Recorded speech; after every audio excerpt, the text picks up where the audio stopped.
Alright, hey guys, what's going on? This is Space here, and man, oh man, we made it. December, the final, very last movie recommendation ever. No, I'm kidding, I'm gonna do it next year, but you know.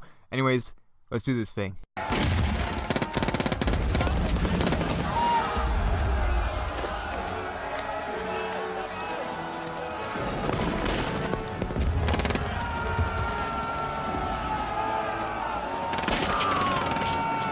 Alright, and today we have Enemy at the Gates, and this was directed by French director Jean-Jacques Annou, and has a pretty solid soundtrack from the great and late James Horner, who also made the music for Titanic and Braveheart, as well as numerous other movies.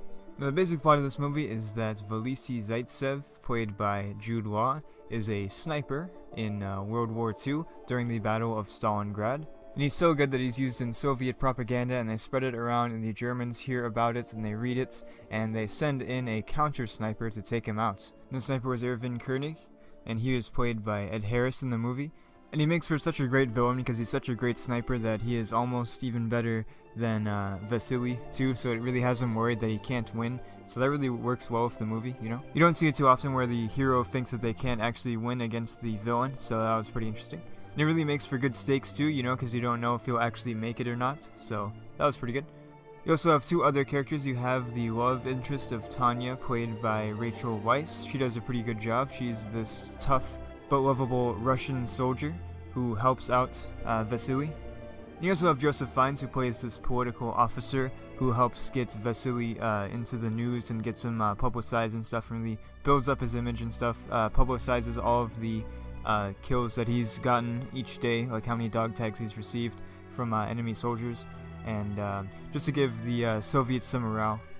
Now, in terms of historical accuracy, for some reason all of the Russian soldiers and officers and stuff like that have British accents. I don't know why they did that, but you know, which is really weird, because in reality though, they wouldn't be speaking English, they would be speaking Russian, but you'd still think that they would go with Russian accents to make it a little more accurate, but you know, whatever. And interestingly enough, this isn't actually an American movie. It was funded by Europe, I believe, so that's pretty interesting.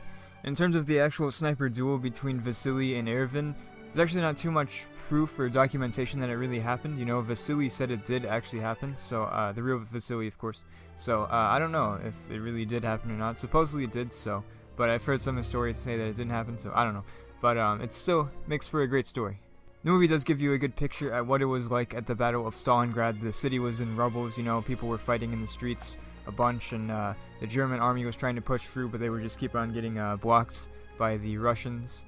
And it is an important battle too, you know, it lasts for quite a while, and eventually it's kind of one of the turning points of the war. It's when the Germans start moving forward and they have to start moving backwards because the Russians are pushing them out of the country. So it gives you a good idea of what the situation was like, so I thought that was really good.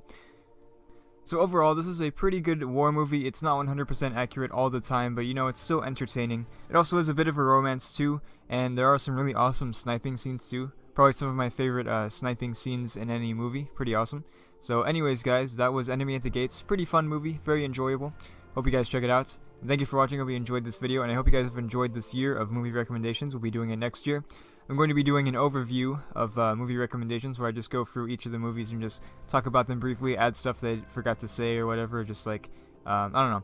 We'll see what happens with that, but that'll be coming out in the next few weeks. Anyways guys, thank you for watching once again. I'll see you guys next time.